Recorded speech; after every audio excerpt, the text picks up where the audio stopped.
各位亲爱的党员同志，所有支持台湾民众党的好朋友，还有更多在网路前关心台湾民主发展的公民们，大家午安，大家好。在上一场政见发表会当中，我针对这个世界需要什么样的台湾，而这个台湾又需要什么样的台湾民众党，发表了我的看法。今天，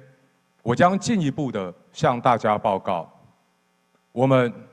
如何成为台湾所需要的民众党。在开始进行申论以前，请容许我跟大家分享一段小故事。2023年夏天，柯文哲主席与我在吹哨者保护者协会碰面了。在此之前，不管我从2016到2020在立法院服务，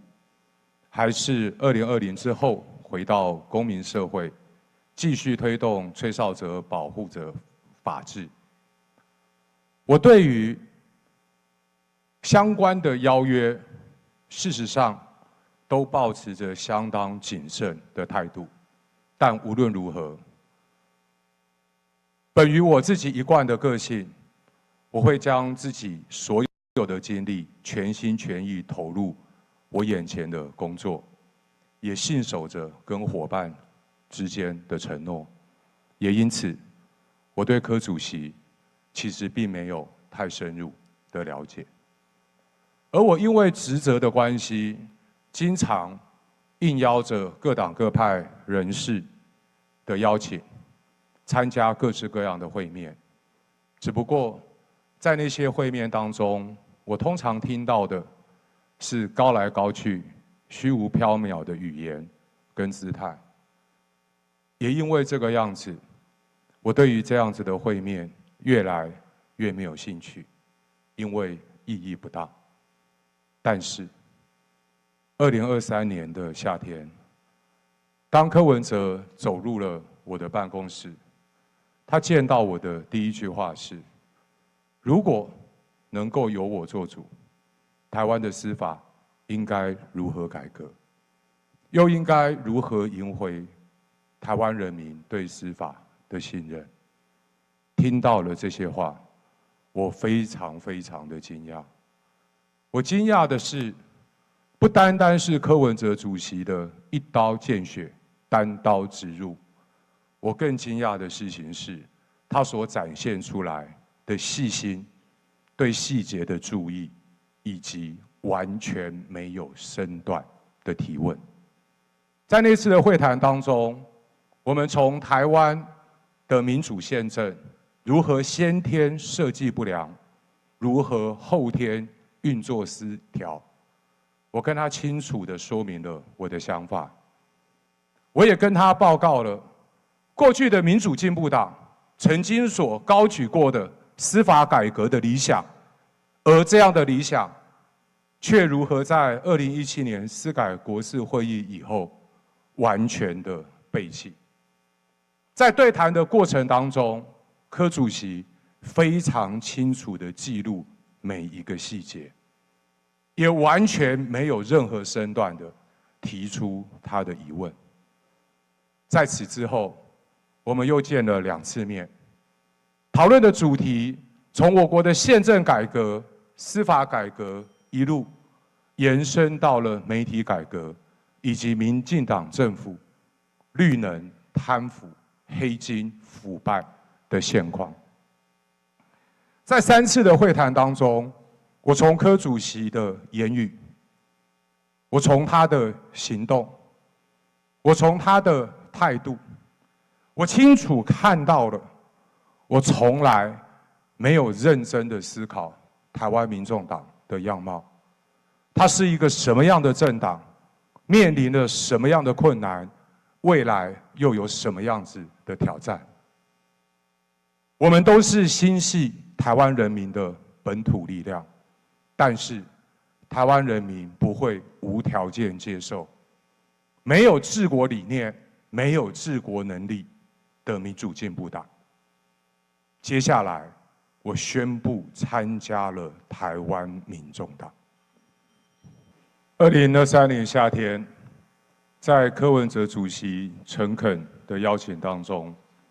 我看到了是一个愿意集结台湾所有本土进步力量的开放与包容。在柯文哲主席不厌其烦、完全没有姿态的追问当中，我看到的是理性、务实、科学。我深深的了解，这不仅仅是台湾民众党的口号，这更是创党以来就坚持的价值。也因此，在未来的2年，我们不仅仅要把这样的精神保留下来，我们更要将这样的价值逐步推广，成为台湾的共识，让台湾民众党成为台湾人的政党。要实现这样的目标，在柯文哲主席所打下的基础之上，我认为台湾民众党未来要进一步的去做3+1的计划。什么是3+1进化版的计划呢？那就是沟通要更强化，那就是论述要更深化，那就是组织要更活化。在这个3个进化之外，最后的+1却是最重要的，就是人才，人才，人才。从沟通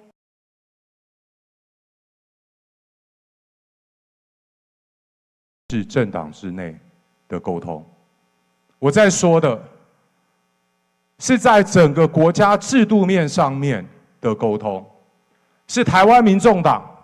怎么跟这个社会对话，怎么跟台湾每一个角落的人民，跟台湾的每一个社区，跟台湾各阶层的人都能够直接的对话。这是为什么我们在2024大选的时候，柯文哲主席提出了媒体改革这样的政见，因为我们相信，台湾作为一个民主宪政的国家，我们绝对不应该让执政者的黑手继续掌控着媒体，我们更不应该让媒体所播送的内容完全是执政者的意志，而看不到对执政者的监督。提出这样媒体改革的主张，绝对不仅仅是为了台湾民众党的生存，它更关乎一个非常关键的事情：我们要留给我们的下一代什么样的台湾？是一个开放社会、多元意见可以并存的台湾，还是只是一个听执政党的话，完全随着执政党的主旋律起舞？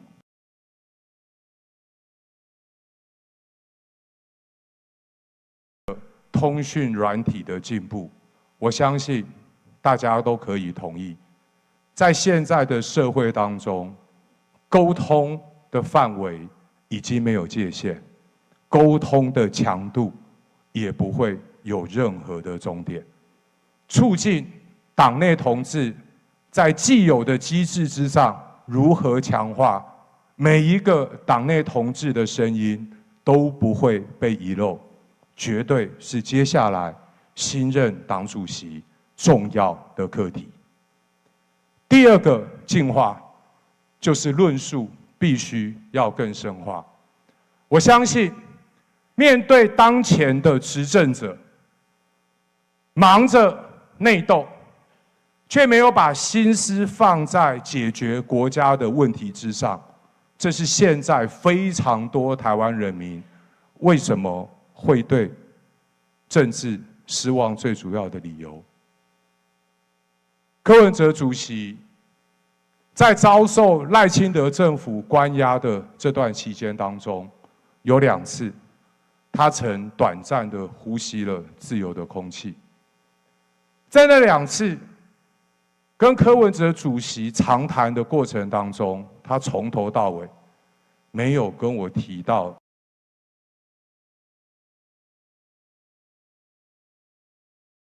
湾的发展，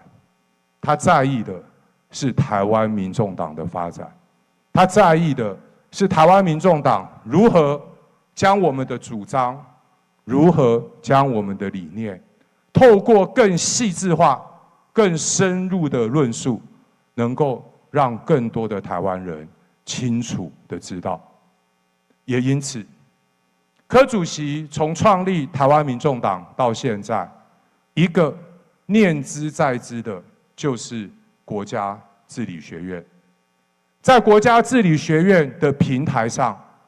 我们如何承继柯主席的精神，用最谦卑的姿态，从台湾的各个角落，从台湾的各个阶层，从台湾的各个专业社群，为党找到最好的人才。在上一次的政见发表会，我曾经提过，为台湾发掘新的人才，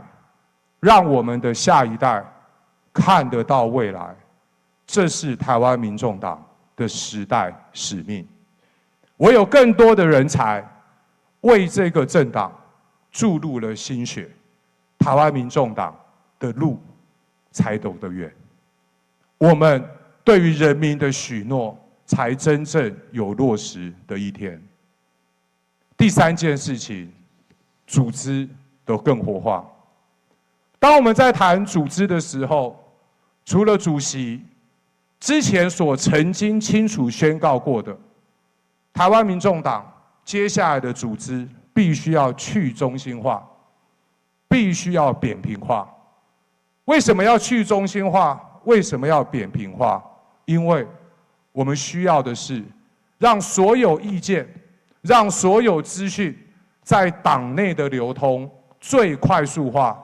最有效率化。而在建立整个组织、整个沟通的过程当中，更重要的是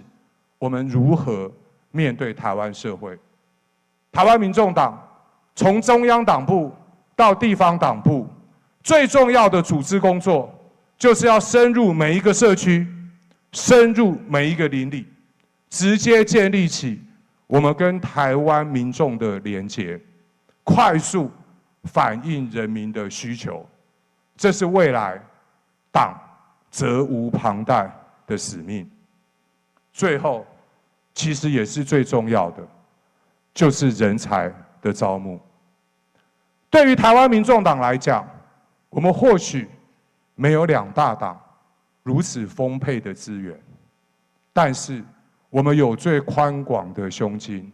我们有最大的舞台，我们愿意让所有在台湾这块土地上面心有所爱，因此不忍世界颓败的台湾人民们，一起在台湾民众党的这个大家庭当中，一起奋斗，一起成长。其实，我也想利用这个机会，跟所有党内的同事，大家互相勉励。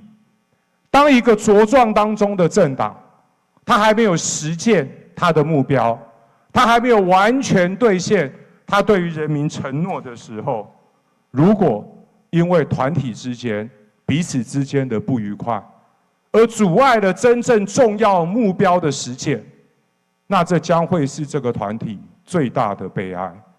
但这却也是掌权者最希望看到的结果。我想要鼓励我们全体的党公职，将你对台湾，将你对执政者当前表现的不满，转化为我们向外传播理念的力量。当新的时代来临，我们脚踏的新台湾，就会是哥伦布发现的新大陆。未来，全体的党公职如何秉持着柯文哲主席的理念，如何在3+1的进化论上面积极找寻更优秀的人才，一起加入这一个改革的队伍，一起加入这一个战斗的团队，将会是全体党公职以及党主席必须要承担的时代使命。一个人走得快，一群人走得远。在台湾的政坛，从来就不缺走得特别快的人。但是我们的柯文哲主席，是我少数看到用心认真思考，如何从一个人变成一群人的领导者。让我带各位回到2年前夏天，跟柯文哲主席第一次的相遇。当天的惊讶一直延续到今天。我惊讶地发现，柯文哲主席当初的不计身段，是因为他非常知道台湾的进步刻不容缓。柯文哲主席当初的坦率，是因为他知道，只有心存善念、尽力而为的对象，才是未来最忠实、坚实的伙伴。柯文哲主席对于细节的执着，是因为他对于他心心念念台湾民众党第三势力火苗的不放心。柯文哲主席有时候在媒体前所展现出的过度自信，是因为他知道他必须要说服大家一起走上这条道路，因为他比我们任何人都知道，坚持理念要付出的代价，以及会面对的险恶。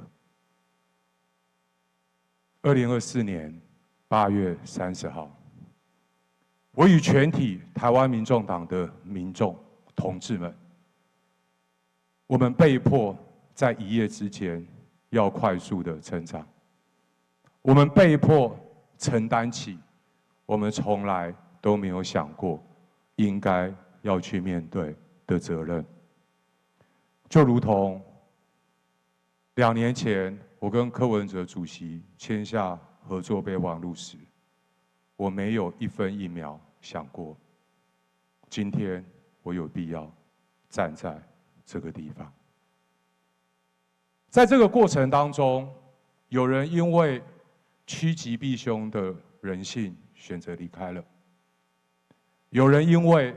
个人生涯的规划而离开了。但是我想要跟依然站在一起所有的党员同志们说，台湾民众党的未来就在我们每一个人的手上。柯文哲主席说过，相信长官，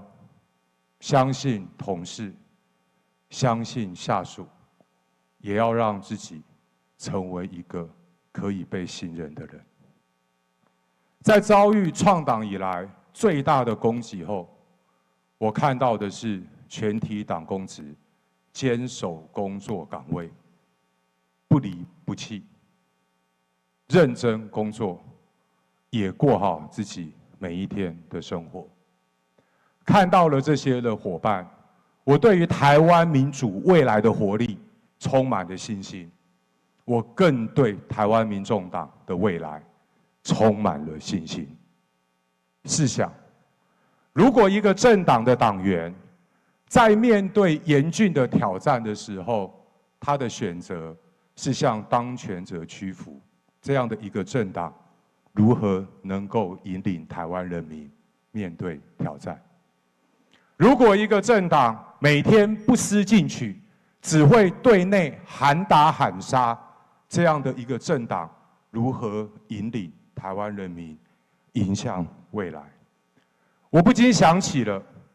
在以前党外的时代，在台湾人民争取民主的过程当中，党外的前辈余登发是如何被那个时候的中国国民党动用媒体、动用检调、抹红抹黑，说他是中共同路人。我们曾经以为这已经是历史了，我们却没有想到，取得政权的民进党又让台湾带向了我们所没有办法认可的过往。我想趁这个机会跟全国人民说，台湾民众党有意志、有理念、有舞台，请加入台湾民众党这个大家庭，跟我们一起奋斗。谢谢。好。